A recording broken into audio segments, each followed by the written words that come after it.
Hello, Christy. Hi, Adam. Welcome to tonight's live on air, going out Thursday night from the UK. We've got a lot happening tonight in the UK. We've got the Queen. Queen of England has just died, no less, and I'm sure you've heard that already.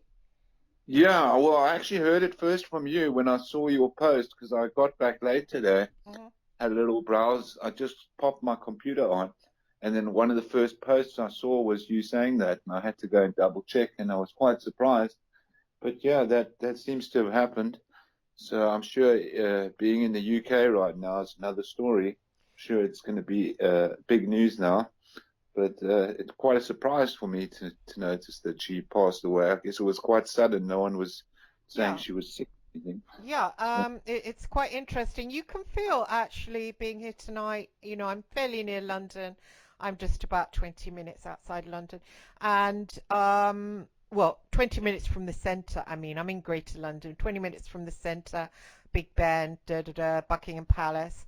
And I can just feel it in the air. You can feel something in the air. It's quite exciting. yeah, I can imagine it is. It gives the British something to talk about. I mean, they get a little chaotic.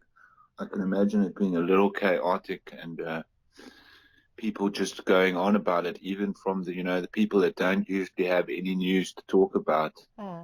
uh, in London and the surrounding area, they like a bit of news. So there'll be Yeah. people Well, emotional, people crying, yeah, people that.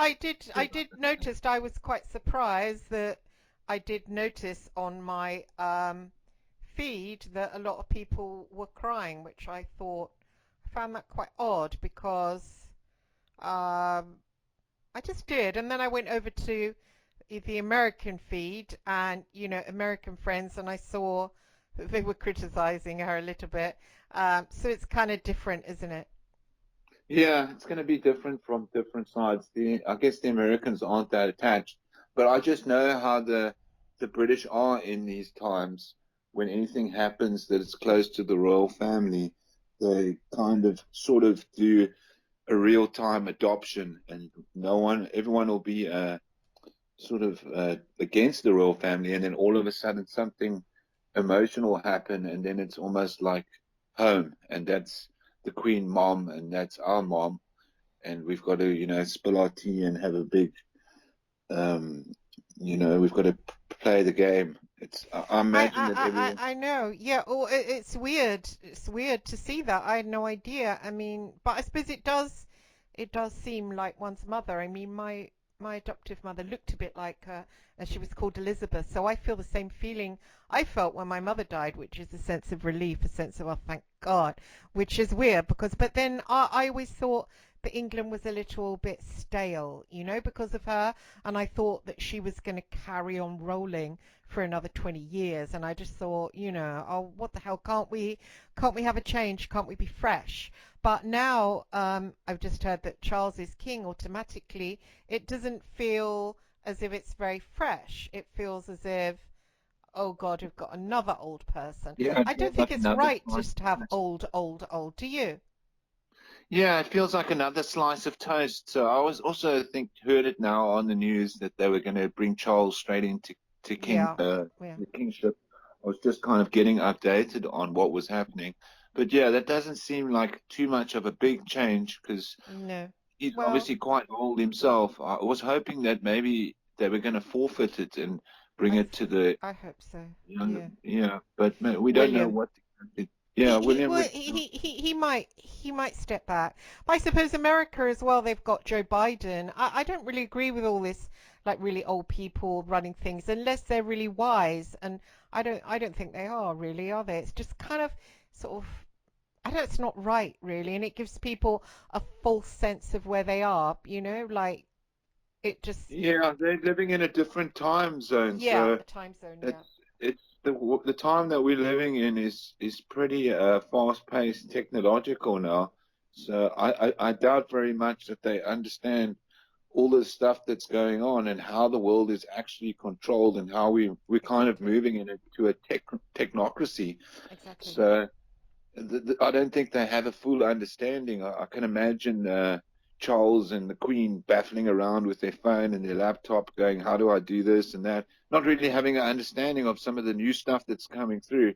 So I don't know if it's ideal to have them leading. They've obviously got advisors Yeah, and no, it's not ideal. It's not ideal, and it would be good if we had like William and Kate, like something with a bit of glamorous, so we could be glamorous once more with the King and Queen and just glamorous. We used to be like yeah, Monaco, but now we're sort of sad, and we've been sad for a long time with Elizabeth, you yeah. I know know? I what you mean, mean. Like a bit of like beauty prancing around and giving yes, people an idea of what it's like to have a young beautiful thing. I guess some people in that age will appreciate it. So some of the older people that are in the same time zone as Charles will go, "Oh, this is great for us because yeah, now we can glamorize, the 70, being 70 years old." Or yeah. I don't know how old Charles is. I think he 70s, must be. yeah, 70s. Yeah, yeah. So that some people are going to glamorize that fact, but for us, it feels like, when are we going to get to have like a young, adventurous, uh, would definitely put some adventure into the UK if we had some youth Mm, running the show. mm, But I can't see, I never see that happening in politics. It's all, they seem to go for these men that are kind of aged, or someone who's overly mature. mm, So we haven't had that adventurous style for a long time. But I would love to see that as well. mm. Some real I someone that, thought Trump was a bit he's kind of got something a bit sort of sparky about him. yeah, he definitely, for the other, for the options available in America, he does. He's one of the only guys that's got a bit of a spark. Mm, Someone who might be a bit of a troublemaker, a risk mm, taker, someone who's not going to follow all the normal orders and go along with the normal procedure. I like to see that. I mean, Trump wasn't my ideal candidate either, but for the options that are available, he was probably one of the better ones. I don't know if he's just part of the game or how it works, because uh, he's got his own different power line that he runs. He's not mm. exactly a normal guy. He's obviously got an agenda of his own, but compared to the options, I mean, I don't like either side of the parties, Yeah, but they're I'm so probably, crusty. you kind of wonder who you stand with, the Democrats or the Republicans. I tend to not like either of them, but if you're asking me to choose between characters, I like a chance taker, a risk taker, someone who might take us on an adventure rather than repeating the same thing over and over. Oh yeah. I just wish that Prince William is Diana's son, and it would give Diana a chance at the throne if her son was at least ruling things. Yeah, that would be nice. I was thinking about Diana as well. I mean, it's a shame that she isn't around now, Oh, because that would have, she would be a queen, a really beautiful queen. Wow, that would be yeah, awesome. that would have been lovely. But yeah, I just thought maybe she would, if there would be it would be lovely if there was some weird conspiracy and she popped out and she's like, actually, that we faked her That would be death. so good, wouldn't it? Yeah, that would be so good. It would put the world really would love something like that, but I can't imagine that happening. But I just thought about it for a second. Wouldn't it be nice if it was all a fake and she jumped out of the shadows and said, "Well, guess what? I'm actually going to be the queen now." Yeah, but yeah, we do. We just have to deal with what comes in now at the moment. So I guess everyone will be watching. But it Mm, seems like it's set in stone. Charles is just going to take over according mm, to the mm, mm. procedure, and I don't know if he's going to make any changes. And obviously, there'll be a bit of a shuffle that goes on in the royal house now. So that's probably the most interesting thing to watch: is how are they going to shuffle? Is it going to affect the politics? Well, he's very into the WEF and also climate change, so I suppose there'll be a lot of money pouring into climate change now. Yeah, he's very into agriculture.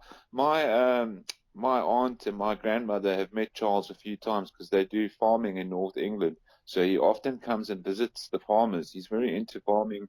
So I don't know if that's going to help anyone, but he seems quite well connected. I was quite surprised because my extended family in the UK live in like rural farm areas, out in North England. And I was surprised that he goes there quite often and visits these farmers, and he's obviously quite into that. It must be a tradition, but that might help the UK, just bringing some agriculture back and maybe changing the way agriculture works in the UK. I don't know exactly what he's going to do, Hmm. um, But it's but nice to have some male energy as well, you know? It's nice to have male energy yeah, it is. It's coming just a in. question of whether the energy is going to be practiced or if he's just going to sit back. I think he'll be more active than the Queen because he's in an age where he can do some thinking. The Queen was obviously recently in an age where she could probably they were probably hiding Oh, how, it was how ridiculous. 90 and a queen. I mean, that's not. She should have pulled out. I just think she clung on too long. She could have pulled out. He could have had a chance a bit earlier. You know. I just thought that would have been nicer and fairer. yeah, that would have been nice to see. Just got to. I don't know what to say because I don't know what he's if he's just going to lie back and let the normal political parties do their thing, or whether he's going to get more involved. If he gets involved, and depending on how much he gets involved, things could change, and maybe he could they could use the royal family For before it good. gets Yeah. yeah, it's for good to kind of shuffle some of these politicians around and Hmm. use some of the royal powers. That would be not. I'd like to see that, Hmm. but And of course, I'm just we'll take his. We won't have the same money anymore. All our money will have to change. yeah, exactly. So we'll have to wait and see if he's going to do something. But it could be. We could hope that it gets exciting. It I depends can how much. feel something. I literally can feel. I've got the windows open there. I can feel a change in the air. I can feel just a sort of a weird shift of some kind. And change is always good. Like I wouldn't even give a damn if China came and took us all over. I would think, oh, thank God, just a change. It's so crusty, you know, the day I in, know day exactly out, what day you in, mean. day out. Yeah, I have similar thoughts to that. Like if China or Russia just pulled in and did something, it would give us a bit of an adventure. Yes, Some people exactly. wouldn't. Yeah, some people wouldn't think like that, but I'm also a bit like you. I like change, and I feel like everything's just been repeating so much that It's crusty. It's it gets boring, crusty. doesn't it? Yes, Yeah, crusty, and it so, makes you think. You have a kind of feeling that you're immortal, but not in a good way. It's like being trapped in a video game, and you know you're aging, and you're almost like pleased that you're aging because it's like you get the feeling that you're never going to die, but in a bad way, kind of thing. It's like being in a prison and like thinking, shit, I'm never going to get out of here, you know? It's kind of, but if the world changes a little bit, you start to realize your own mortality and feel it. And that's quite exciting to know that, you know, you're alive here and that you're going to go on somewhere else. And all that's exciting rather than just being like a crusty bit of stale bread in the back of the baker's. It's just there all the time, you know, just crusting out. It's yeah, just, it's almost ugh.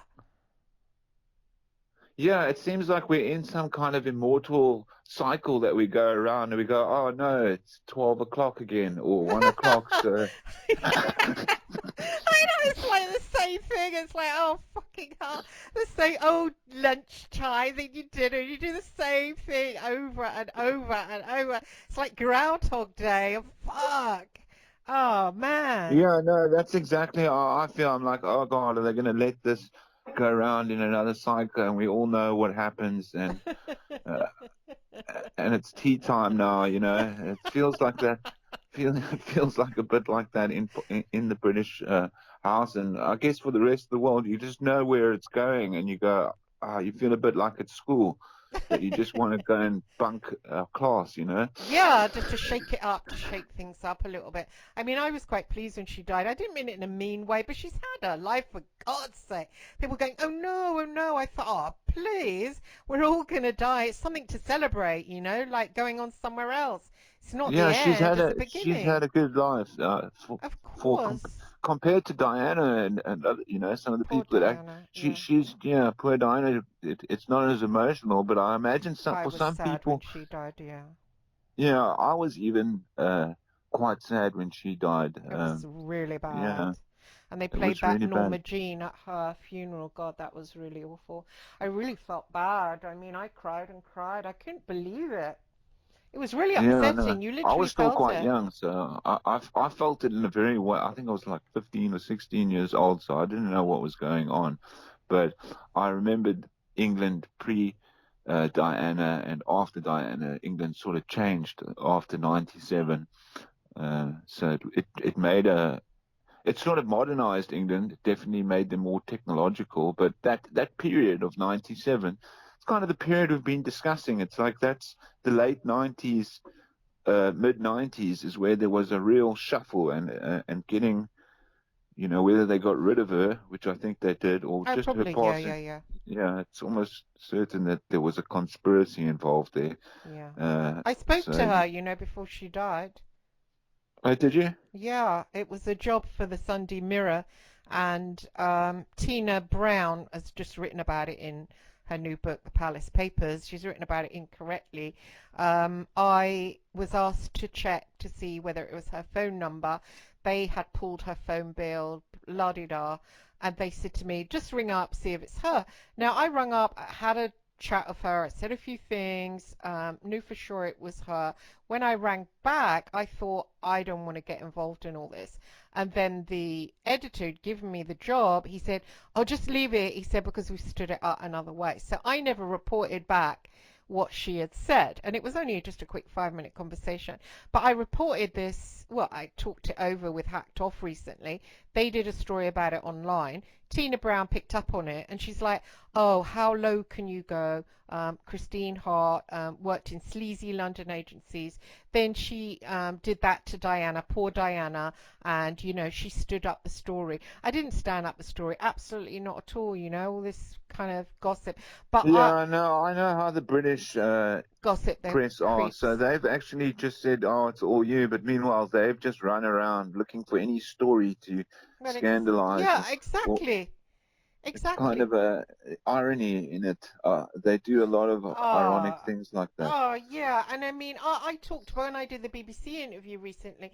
They asked me about that, and I talked about it. And the guy interviewing said, "Oh, what did you feel like?" And I said, "Well, it was a bit like pulling wings off a butterfly," meaning I didn't like lying to her, but I certainly didn't get involved in standing up the story of her pestering Hasnat Khan, the Pakistani guy she was in love with, which was what the story was about. But they don't really care for that. They just want the dirty bits and, "Oh, were you bad?" and like talk about that. And it made me feel shitty. And actually, it was a nice memory. It was a really nice memory. Talking to her. She had lovely energy. It was really clean. Yeah, there was it was a bit of a scandal her being with like a Pakistani Asian guy, but then you Yeah. think now that now that William is also kind of went into an interracial relationship, there was no scandal at all. So you feel like, wow, it was a bit one-sided on the royal family just towards Diana, because when Charles's son wanted to do interracial relationships, there was no scandal at all, or maybe like a little one, but compared to what Diana had to deal with, it's very tiny. So you just wonder why, because I think that there was a scandal with having an interracial relationships in those days. You couldn't just Oh yeah, crossbreed. yeah, yeah, yeah. Well, that was why she was probably murdered. I think she was murdered. I mean, she said, "If anything happens to me in my car," she said that to people. "If anything happens to me in my car, it's Charles has murdered me," and I think for sure. I think for sure, but not him. I think it was probably MI6. Well, obviously MI6, not Charles himself. He probably didn't have anything to do with it, but they didn't want to. I believe she was probably pregnant with Dodi Fayed, and I don't think they wanted that Muslim blood coming into the royal family. Yeah, it seemed to be. I mean, it obviously goes quite deep. If depending on like the conspiracies you follow, some of them probably so deeply. I'm not going to mention them now, but just on the surface level, where you talk about your average British person and they would understand is it seemed like, yeah, like there was a racial thing that they didn't want, interracial relationship in the royal family, and they wanted to keep it totally British, or trying to enforce that. And I think in the 90s there was a much stronger power at doing that. But then you see that the irony is that now it is become an interracial family, Hmm. so they put up all that work to sort of get rid of. get rid of Diana and her interracial thoughts, and now they've actually got that coming in anyway. So you wonder whether it was a bit of a waste on their part, if that was their agenda. Oh yeah, of course. Yeah, of course. It's really Yeah. strange, isn't it? And lots of the truther people were like, they all think the Queen's a reptilian and all that, but you see them posting and it's like, they're really sad she passed, and it's kind of, I don't know, it's kind of strange Yeah, really a how lot of people people change very that are quickly. that's going to be the weird thing is the most of these people who have usually posted, oh, the Queen's a reptilian and the Mm, royal family's been mm, disgusting and mm, terrible. And now a lot, like 50% of those people are going to be going, "Oh no, it's so sad that the Queen's mm, died." mm, So they just a lot of these people roll with the story, and mm, that's what's so strange about it is I know that I'm going to see people who usually don't give a damn about mm, what's happening mm. are going to be like they just join in the I guess it's like the party, you know. I know. I might take a drive around London, around Buckingham Palace tomorrow to see what's going on. But the roads might be cut off actually. Yeah, they might do a little more. I saw now on the news there was a lot of activity happening around, like Oh, really? Buckingham Palace and Trafalgar Square and stuff. Diana died, I was working for the News of the World at the time, and I was living in flats, an apartment right on Tower Bridge, and I remember driving to Harrods. I drive to Harrods to get my tea every day, and drove down. I think it's called Pall Mall, and there were all these black flags, long, long, long black flags. It was really moving, to see it. It was really like fascinating. I felt quite proud to be English, even though I'm half Yeah, Irish. yeah, there was a time when I was also proud. I had a little bit of in the 90s I did, you know, a little bit of patriotism. I don't like patriotism anymore, but there was a Mm, time where I was mm, kind of proud to be British. But I had my own run-in with a lot of the British public because not having a British accent and being I used to go inside and outside of Hong Kong, so I've always had this problem where I don't actually fit in any culture because wherever I go, I'm sort of an outsider. So that's when I decided not to be too patriotic because I was always treated like an Australian when I went to to Britain. But I know exactly what you mean. There was a lot more British flags, and it seemed, you know, all the phone booths were still around in those days, and mm. the buses were kind of they had a lot of arc on them, or there was like they were rounded buses. Now everything's got a right angle on it. So I still remember how cute England used to be, kind of cute back then, and you felt kind of it was more homely, you know. Yeah, it was. It was. Yeah, Harrods is also a good experience to go. It's in Knightsbridge, right? Yeah, Knightsbridge is awesome. I love it up around there. I loved living. I had a flat and it was for sale when I was in it for 65 grand. I was like, no, no, no, I'll buy somewhere later. And now it's worth a million, over a million, and I Yeah, didn't buy it. those Stupid. areas have totally Oh, gone just up gone in crazy. Yeah. Shame. And yeah. it was round Shad Thames. There's like warehouses, and it's so gorgeous. It's literally right on that Tower Bridge. So my flat, you could look out and see Tower Bridge. It was just really gorgeous. I mean, I'd die to have that now. At the time, I wasn't very grateful for it. I used to get a boat sometimes across the Thames to go to the News of the World instead of walking over the bridge. I mean, it was just really, really awesome. It's weird when you're living a nice life and you're kind of not grateful. Only when you've sort of it's Yeah, it's gone, you're usually like, only nice shit. in retrospect, and you Yeah. know. Yeah, that's kind of similar to me. I've had some nice experiences in London, and I lived in Surrey and things. And when I was living there, I never really liked it. I kind of need to have a change though. I need to go back and forward from Surrey to England, and I've been moving around. So I think it's when you move around, you kind of can look back and go, "Wow, that was actually quite nice." But if you Mm. stay anywhere too long, I think it gets a bit much because It I've does. lived in London a long time, and I always have to leave and come back because I always find it gets very intense and it's so busy. So some people can do it quite well, especially the people that have lived there, have Mm. been born into it. They Well, kind of like find it easy. California, I like living in LA, California, but after a while, I felt the people, they were all a bit like space cadet and being English.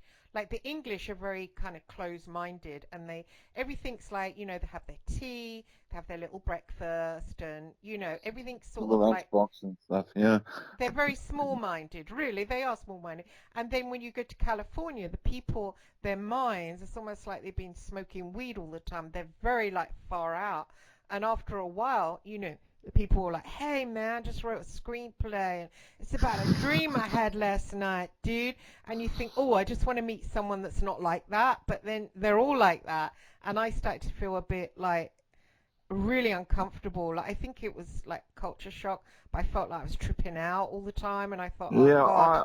I understand that as well. I've lived in the US a couple of times. It's quite hard for a British person, especially Mm. I can imagine for you to kind of adapt. I enjoy it a lot. I enjoy American people.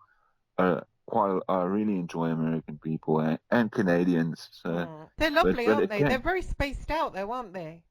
Yeah, they are spaced out. That's what I like about them is Yeah, that they're not totally locked into the news story. They've all got their own little story going on yeah, they in the have. neighborhood.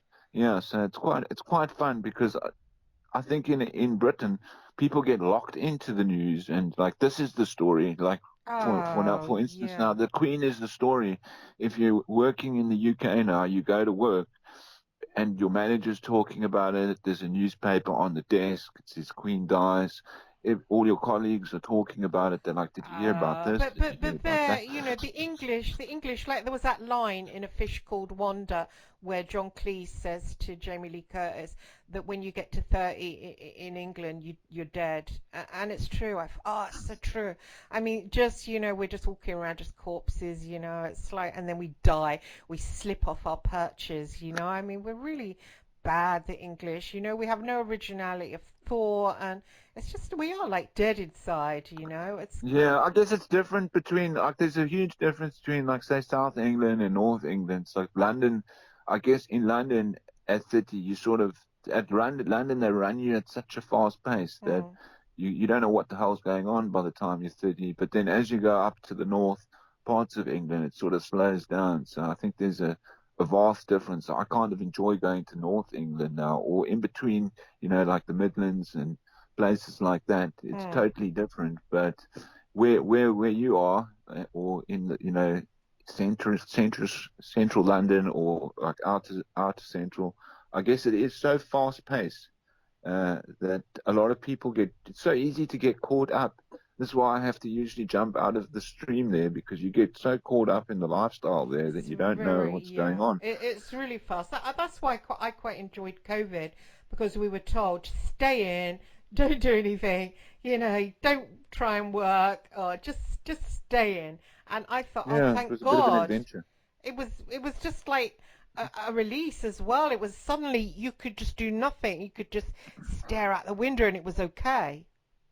Yeah, that was quite nice. I was also trapped. I was trapped in for about a year because they shut down a lot of the health and fitness industry, and I usually would go and be involved in the health and fitness industry, but they shut it down. So I just decided to camp out, and I enjoyed it quite a lot. I thought, wow, everyone is now forced to actually relax, Yes. but at the same time, I got annoyed. I couldn't really relax because I was annoyed with everyone pressuring me to worry about things that I didn't want to care about. Like for me, I wasn't really thinking I'm going to get sick. I Yes. wasn't really worried. I just wanted to relax. But Yes. then I had to go and get harassed by people like having like, you're going to get sick, put on your mask. And Yeah. Oh God. so there It's was a bit of weird. both. Yeah. I didn't get. I thought I was gonna get sick, didn't you? I thought, oh, probably die Uh, here, but Yeah, I was kind of a bit crazy. I was going around like maybe I should just, because I'm quite healthy. I was testing. I was like, well, maybe I should try and get this. I was zipping around all the time, where they said don't go out. I was always going out. I never caught the sickness once. Maybe it was just me, but I didn't totally believe fully in it. I thought it was similar to a cold or something like this. But I know some people got hit by it, and there are even people in my family that have that have allegedly gotten COVID, and it's hit them quite hard. But for me, I've been battling to come across it.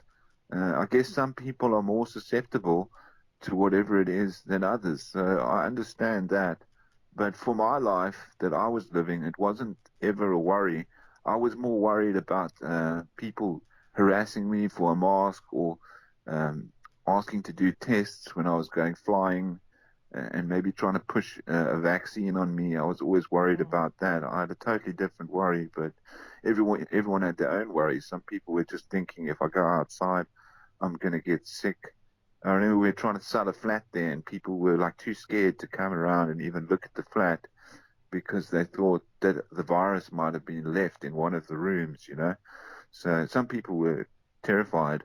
They were like, the virus could be lingering in one of the rooms. So we've got to let it, you know, got to let the virus fade away. I was like, you know, it's quite kind of crazy how some people were thinking about it. But Mm. I understand some people probably have their reasonable fears. It just doesn't make any sense in my life. Oh yeah, of course, of course. So should we cover a bit of the hands thing just before we cut off? Because I know we were Yeah, just yeah, going to do let's a cut. quick half an Yeah, we hour. just did a quick little show. Yeah, what have you come up with? You said that you had some ideas last night about Hans and maybe. Yeah, I had after you spoke, I was having a little think, a root around my head because you said about it not being a god that came through that portal. And then I was thinking about it more and more. And as I did, I started to see it and I started to see the outside of it.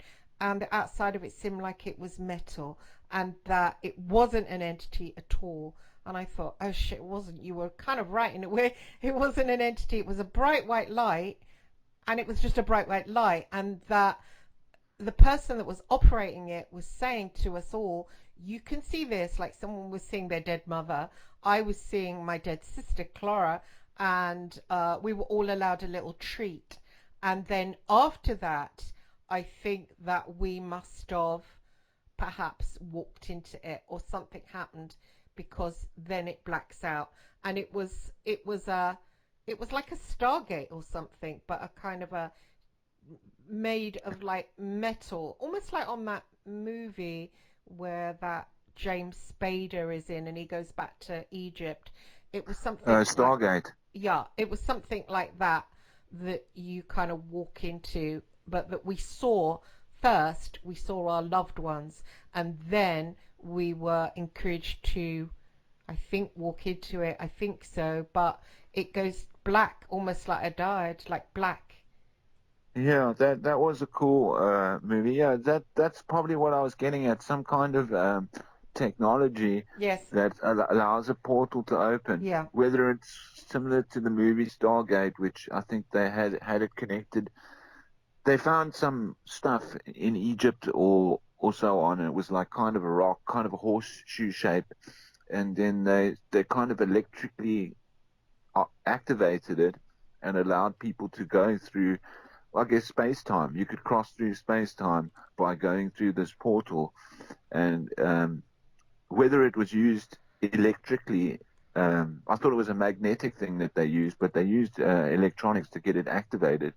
And what was weird about it is it ended up being like a liquid or kind of water-like in the end, and they would walk through this water. And yeah, that's what I was getting at. Maybe it is something not exactly like that.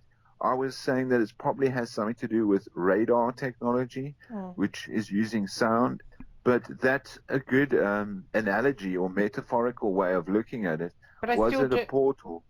I think it was a portal, yeah. But I still don't know what happened or what happened to me, what happened to Hans, why I was there. I mean, I did think maybe it's connected. I wanted to run something past you. Back when I was age 19, yeah, I was 19, 18, 19. And I've written this in my book that was published. So in 2008, I actually put this out there in the world Yeah. in my book, Searching for Daddy. So it's not something I've come up with. I had an experience. I was in the library and I was very suicidal around that time because I'd been in care and I'd been adopted. They put me back in care, and I'd got to 18, and the children's home said you should go back to your adoptive parents, which is kind of weird, really, because they'd been so abusive. However, they've really got nowhere to put kids, so I went back there, and they were, just coldly ignoring me. It was really weird, and I became suicidal, took loads of overdoses, didn't manage to actually snuff myself out. But I was in the library one day, and I came to a book by Ruth Montgomery called Strangers Among Us, and I was drawn to the book, had a ghostly figure on it, came home, read it, and it was all about walk-ins and how walk-ins can, if they feel suicidal, make way for someone else to come in your body.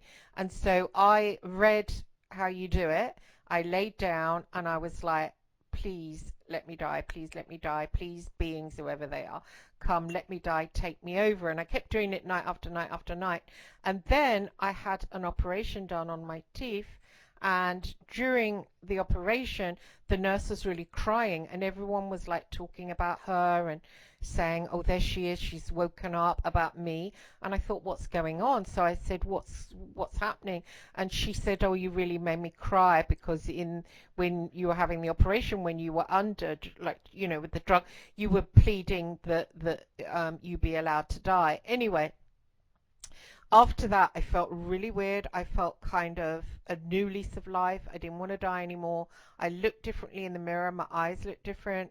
And I just felt as if I'd walked in. And that was back when I was 19. And then next thing, I started getting involved with the press and, all that kind of working with the press. But I always thought in the back of my mind, because I'm a walk-in, I'm not the original person that came. I do feel the difference, even though I have her memories. I always thought I was going to do something spiritual, but then looking at it, I've just like done work for evil people, basically. So I thought maybe Hans came into my Do you think body. Hans could have been a walk-in Well, as no, well? I thought maybe that was Hans. I thought maybe when I begged for a change, maybe that was when Hans came in, and why I'm getting flashbacks, because maybe if he was shot out into the atmosphere, maybe I allowed him to come in my body, and Yeah, maybe yeah, that's allowed him why. to walk in. And also, yeah, it's kind of interesting that you are probably when you went into the dentist, you probably had some kind of drugs that they gave you for, knocking you out, which might have also changed your mind a bit. This is what happened to Philip K. Dick. He also went to the dentist and he took a Valium pill, which is just something to kind of kill your anxiety or make you more chilled out. He had a Valium pill and ended up having you know, like visions of the future. Like he knew his wife was going to come. He knew exactly when she was going to arrive, what she would be wearing, and things like this. So it may have been a number of things that triggered you, and these portals. We're thinking of Stargate as a metaphor, but they can also happen, like you said, just lying on your bed, and you don't actually have to have all this technology, like Hmm. you've connected. Hmm. Because if we make it sound like you've got picked up a Stargate technology, it sounds to everyone like, wow, you must have pulled out some ancient technology, but we're talking about more like a portal that's in your head, almost similar to what happened to, if you've seen Donnie Darko. I don't know whether you've watched No. Don, yeah, but that also talks about portals, and this is a non-physical, non-technological portal where at a certain period of night, at just the right time, a portal will open, and it will be opened by almost like a spirit or some bizarre creature. In his case, it was also a rabbit. You should watch Donnie Darko because it might relate to some of the things. But he had a rabbit or a man dressed as a rabbit that would come through, and this guy was also supposedly dead. Depending on how you read the movie, you should get the director's cut, and then you can have a good.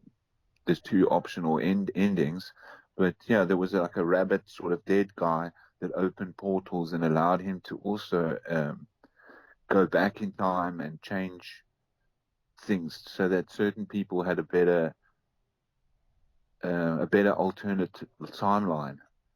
So I think this is the kind of portal I'm referring to, is something that opens up spiritually Mm. or maybe technologically on the other end, meaning that you weren't personally dealing with the technology, but there may have been technology involved on the other side. I think there was, yeah. I think there was. Yeah, because that's why you were seeing a machine somewhere, but not in your room because you were in bed, but you were seeing the machine and another timeline or an alternating timeline, meaning there was machinery involved, but you weren't personally dealing with it. Clara was possibly in control on the other side of and using it. So it's kind of confusing um, to explain it all, but just so that we don't sound absolutely crazy that we've picked up a Stargate and taken it into our bedroom, it's more happening on one side like that, and on our side, we're sort of having a spiritual moment, um, sort of drifting in between timelines and noticing these portals open. Yes, yes. It's really weird. I mean, I don't know about the hands thing, whether that was me. I mean, I don't think about that walk-in experience, and but I do feel as though I wasn't the original Yeah, you occupant. somehow got some story there. So I mean, there is a story, an alternate character to yourself, called Hans, opposite sex, comes from a different timeline, you've turned up in his body. For all we know, he's been in your body, and you've had an experience in a totally different world. So whether we know the answers or not, we just know that you were, as far as you believed, in a different timeline, in a different body, Hmm. as far as you can make out. So that's how far we are, and it seems like there was technology involved and a portal. I was trying to look into what has gone on in Velvetsburg Castle. I know that Michael Aquino, that was supposedly involved in mind control, he went there and did something called the Velvetsburg working, whatever the fuck that is. I don't know which one of his books it's in, but I know Russ Tisdale went there, and he always does stuff about the Black Awakening, about super soldiers. He believes super soldiers are evil, and at the end times they're all gonna like turn on the sort of normal people. That's crap. But he died recently. I mean, I talked to him a few times. He was quite a good guy, but he reckoned that there were super soldiers everywhere, and that there's going to be a Black Satanic Awakening where they were going to kind of snatch the world of everybody else. But he went. Yeah, I don't know how many there are, but it's probably safe to say there are some in the world, and some of them would probably look more human than others, and Oh, some of them, yeah, sure. yeah, But he went to Velversburg Castle, and he sort of camped out there for a reason. I mean, I don't know. Everyone seems to be going off there. It's not really far for me to jump on a boat and go off to Velversburg Castle myself. I mean, maybe I should go there. yeah. Well, Aquino would have been doing a lot of rituals and things, and they are obviously interested in certain sites to do because he was like chief of the Temple of Set, so Mm, they would have done rituals all the time. And if you think of the rituals that were going on in the Satanic Church, he was taking things much further. So he kind of took the Church of Satan on a whole new path. mm, Um, it wasn't necessarily evil because I listened to some of the people from the Temple of Set. They're actually really intelligent, mm, but they don't follow the same idea of what good is, but at mm, the same time, they don't traditionally follow what we think evil is either. They've got a mm, new interpretation of mm, both of those words. But it's very confusing stuff, and they're very smart people who use uh, ideas in a very different way. mm. Similar to Anton LaVey was also like that, very crafty. It's kind of sneaky with language and psychology, and by leading you somewhere good, you could end up somewhere bad. But it's not like completely monstrous way. It's a very sneaky way of getting into evil. It's nothing like we would think in what we've talked about with the dark occult and serial killers. That's a whole Mm, different mm. kind of thing. But it does relate in some of the rituals that they do, and they are always interested in finding these old castles or something with a history and doing the ritual there. Yeah. Yes, exactly. I mean, I wonder about being a walk-in, and I always thought at a young age, oh, I'm going to do something spiritual, something to help humanity. But now, of course, I'm older, and I look back and think, well, I've just been working for evil people, and now I'm being interviewed by the TV for working for evil people. It's like, what the fuck has gone on? So obviously, it wasn't a benevolent creature or whatever that day that came inside me or that I wanted to. Obviously, it wasn't something angelic, which is what I thought. Obviously, it was something like maybe darker. I Yeah, don't know. well, that could also, I mean, if I've had some dark experiences myself, just because you've been involved with dark and you haven't exactly, been like walking around with Christ's angels, doesn't mean you haven't you've somehow found out a lot about this. And at the same time, you're a pretty good woman. So I think that these experiences sometimes open us up. Sometimes you've got to have a run in with the dark just to understand it. And having a dark experience can lead you to be more angelic than Yeah. you would have been just by encountering this and going, okay, well, now I understand that. Now I can be a better, I can Hmm. be better in the light because I face the dark, and Do I you, think do you think that that I could find out what's gone on at that castle in some way? I mean, I was reading a lot about the Nazis, and it seems like the Nazis just wanted to get rid of the Jews because the Jews, some of the Jews, the poor Jews, because they were being communist. So I think the elite in both Britain and Germany and probably America were kind of all on the same page. They just made us think that something went on.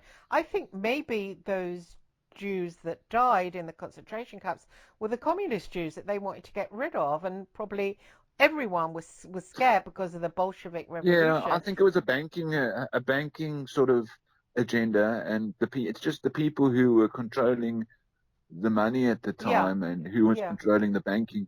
Hitler was particularly against that, and he put that as to do with, the Jews are controlling the banking, and I think it was to do with the ideology of a certain people and, But how close that they are. he was a Jew, for God's sake. And actually, I'm reading a book where he hung out and was in love with Princess Stephanie Hohenlohe. I mean, she was a Jew, and he was in love with her. I mean, sending her Yeah, yeah, I poppies have and read stuff roses. about if you read around, you'll also find mention that his grandmother was a Jew and he didn't like his grandmother, and that also was one of the reasons that he used to speak about that. But I think the irrelevant Jew of that, I thing is think that probably shit. Maybe it's a lie that yeah, we, the I people, think it's a cover story yeah. because if you read like some of what Hitler was speaking, hectic occult, he was speaking in an occult kind of way and he had an ideology and his ideology went totally against and I think he was a bit deeper than being against someone for physiological reasons. I Mm, think that he mm, had a whole occult plan, and if you weren't on board with his plan where he wanted to take Germany, then you were pretty much, you didn't have to be a Jew. You could just be someone who wasn't yeah, supporting the yeah. party and you would Mm, be treated the same way. So there was a lot of people that weren't Jews that got nailed as well. That would have been a good exactly. cover story. Yeah, Yeah, and I mean, but I'm it pretty could, sure that if you weren't following the party, they would get you whether it, you were Jew or not. it You'd could be have, it could have been a sacrifice, maybe burning all those people. They could have been using. I think a lot of the people were used for experiment. I don't think the truth is coming out like in these concentration camps. I think there was experiments going on. I think they were doing things with people that were, to relate to some of the Mm, stuff. They were trying to mm, make a Superman, and they were willing to use anyone as an experiment. And I think that there were experiments going on. There probably was obviously concentration camps and other things, but I don't think we know the whole story of what was going on in those camps.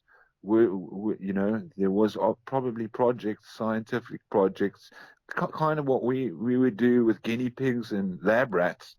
I think a lot of people were getting used for this, including mm, some of the German people, and mm, this would have went along with the Superman project, the mm, Super Soldier project. What can we do to this person? mm. In those days they were like trying to cut heads off monkeys and put them onto humans, and there was a lot of like Russian and Germans were were racing in kind of like a biological genetic race to see who could create the most biological. Before it got technological, it was very biological. So I think there Mm. was sort of experiments, and some of that might have went underground because they put laws against it. But I think it still goes on, you know. Mm. I wonder, is there any way I can find out what the Nazis were doing at the castle? I mean, do you think there's any books and hidden stuff and I think that when you dig around, you'll find some stuff, but it's like it's going to be hard to know for sure what they were doing because there's so much. But you'll get a very mysterious idea, and it's always going to seem quite magical and mysterious for us because unless we can actually go there and know for 100%. But I think we can fish around and find more stories and put it together, and it's just going to be some kind of magical, mystically somewhat true, but we're not going to actually really, I wouldn't say no, because in order for you to really know, you'd have to have the memory, the true mm, memory of mm, being there, mm, which we're not going to have. But we can dig and get close mm, to the topic and have our own ideas. I mean, anyone that really knew that what was going on isn't around anymore. So, like the real knowledge, we've just got hearsay coming from people that weren't around, and even the literature. It's hard to verify any of the literature we read. We have to just believe this story says this, the next story says that. mm. Is it true? Can you verify it? We can't. What books are there? Uh, some of who speaks about this a lot is some of Joseph P. Farrell's books. He goes into Nazis quite a lot, and he's been there and done a lot of research. He's also got a degree from patristics in Oxford University, so he's a well-studied guy. Mm, And some of his earlier work, I don't think now he's doing that anymore, but his earlier work goes into all what the Nazis were doing, how they had this technology and that technology, and like the spaceships they were creating that were under the cover, and some of the projects they had with human beings and anti-gravity. And he goes into like quite fascinating details about it, and he goes on. He's very well written and spoken. So he's one of the guys you could look into. And I know that he didn't just make his stories up; he did a lot of research into them, mm. and he's been trained well to do his research. So he's a guy you could look up. Maybe just check him out.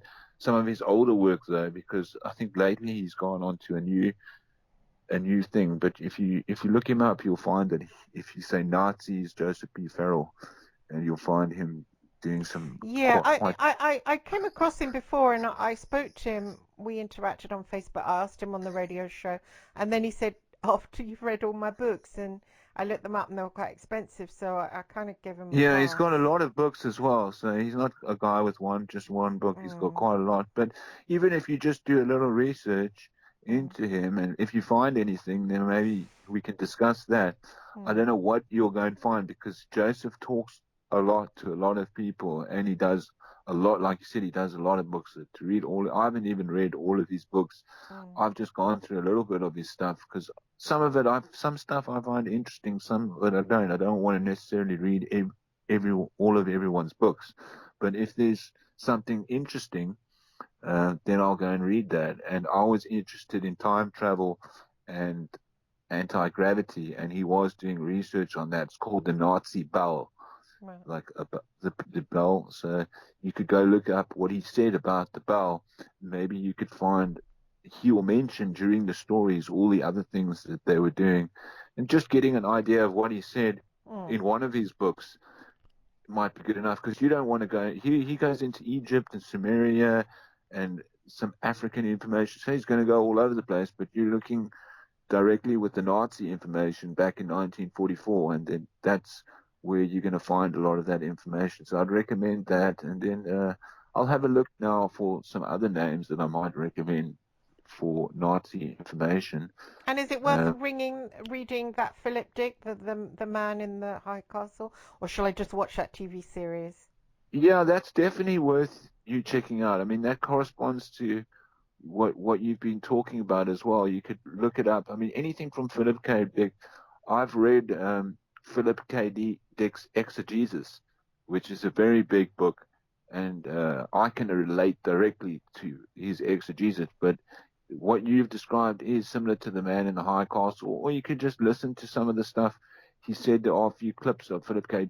Dick speaking, some audio broadcasts, but what you're talking about with timelines and stuff directly relates to a man in a high castle. So yeah, you can maybe just watch the series to get an idea. The book's more detailed and more elaborate than the TV series, but if you haven't got time and you want a quick uh, just go with the bullet points that are from the series will give you an idea of what's happening. So you could just watch the series and say, oh, this is similar.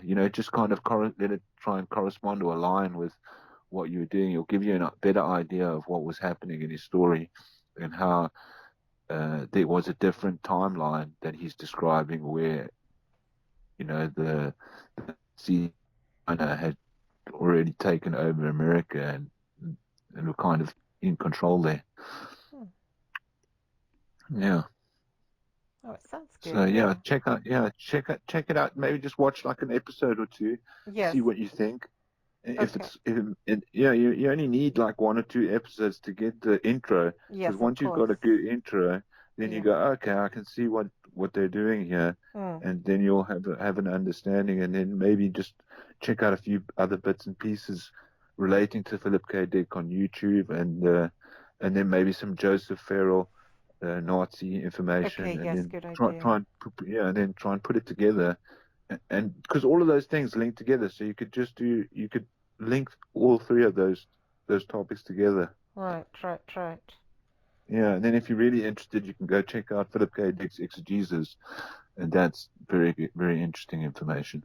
He's But written. that's Oh, sorry. yeah, yeah, Grid go of the on. Gods. Wow, that looks interesting. Yeah, he's done some brilliant work. He was a Gee, very oh, interesting guy. He interplanetary actually, yeah, he warfare. ended That up, looks yeah, good. yeah. It's all science fiction, but it was all based on stuff. See, he was having weird experiences at home. He also wasn't. You would think he was a rich guy, but he was also like relatively poor, living with a whole lot of cats. So he ended up living with cats and adopting like prostitute kind of people, Who's drug this? addicts. Philip Philip Dick. K. Yeah, No, Philip I K. was Dick. talking about Joseph. Oh, Eric von Daniken. The gods never left us. The long awakening. Didn't he Yeah, write Eric. Chariot of the something? Yeah, he had Chariot of the Gods. Is that He's good? he's the it's kind of good. I mean, the concept's good. I wouldn't. I like he's the guy who brought out the concept of the the the ancients had technology and he relates things to the Bible and it's similar to the ancient alien story. But he's probably one of the better guys from like ancient aliens that sort of says, well, this could be technology, but they extrapolate quite a lot. They'll like find a guy and they'll be like, this guy's riding on a rocket. He's actually not. This isn't a statue. This is a frozen piece of technology. So he's quite good. He's got some. He'll give you conceptual ideas which are worth thinking about. Hmm. He's just saying this is worth thinking about. This is another perspective, another way that you can look at the historical records. The one I So, was talking about just now was Joseph Farrell. He's written a book called The Grid of the Gods, The Aftermath of the Cosmic War. He's also written Interplanetary Warfare, and he's written The Third Way, the Nazi International European Union. That looks good. yeah, that one sounds like good. And if you can find anything on the Nazi bell as well, anything on Nazis, he'll go because did a lot of research there. So, but all of those sound pretty good. I prefer Joseph Farrell to Eric Van Daniken because I like the way that he presents stuff. But I did go through a period where I was looking at Eric Van Daniken, and he was very popular, I think, in the 80s and 90s when he first brought out his book Chariot of the Gods. So he's worth checking out. He gives you kind of a conceptual idea. Once you get it, you get it. Joseph goes quite deep into areas that you probably would want to find information about. Oh, this is interesting. Covert Wars, Breakaway Civilizations by Yeah, he, um, Farrell. Joseph Farrell. Yeah, he also talks about that. I mean, I was saying that Richard Dolan in the ufology talks about. I can remember his name. Richard Dolan says that, but yeah, I didn't Joseph really P. like Farrell goes. him. I flicked through a book of his the other day, and it was a bit crap, really. yeah, it's kind of compartmentalized into ufology, which is why Joseph's quite nice, is because he goes outside of that.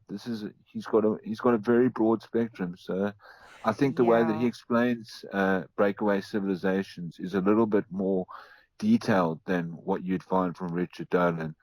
Mm. He's Yeah, it goes all over. It's very very vast. I wouldn't be able to repeat some of the things that Joseph talks about, but when he talks, it's very fascinating. I'd love to get all this, but they're quite expensive. Yeah, he's very well educated guy. He's not just some guy. I mean, he is come from Oxford. When he does research, he doesn't just like he really digs deep. Mm. So I guess that's why he charges quite a lot. He's like full-time author and does Mm. that. 20 quid each. He's Have you Yeah, he's read not all of just his some guy. books? No, I haven't read all of his books. I've only read like two or three of his books, and I've listened to him a lot, and I've been in his some of his video talks that he does. He's got like video talks. I even get like he does like world views every week. So I follow him in in everything because I like the way he speaks. So every time he speaks, I just listen to him, and I find him just kind of a nice virtual friend to have around. So I Where do follow. you find him? Uh, he does he does his news and views on Facebook. He's got like a group that he does. So he does news and views every week, and that's just like a quick roundup of what's going on. And then you can also find you could find lectures of him doing stuff and radio shows that he releases on YouTube. So there are other people doing radio shows. You can go, and he also just sometimes he'll do a full out presentation on something. Uh, I remember he did something on the space program. Uh, yeah, there's a few different guys I follow quite well. He's one of the guys I'd highly recommend because he doesn't talk a lot of nonsense. He just gets straight to the point. Hmm. Yeah, Yeah. there's a few YouTubes. I don't know if he's done much on the Nazi bell. If Oh, you here type is. in Nazi Bell, Oh, yeah, I I'm sure you'll see. find it. Yeah, Oh, because yeah, that's where I would have. false. Yeah, there would have been about 10 years ago or 15 years. So it'll be this is older videos where he was going deep into that. So you'll just have to go into some of those that's the stuff you're looking for. Hmm. Yeah, so I recommend checking that out, see where it takes you. Um, and then if you find something interesting, you can go, oh, you can send it through to me, and then I'll check it out again, and then we can discuss that together. Because I would like to. I always refresh my mind sometimes if there's something interesting. Yeah, it looks like he's done something on YouTube here on Rudolf Hess. There's a picture of it. Oh, great. I'll listen to that all later. It's awesome. Thank you. Yeah, he's done Rudolf Hess, Rudolf Steiner.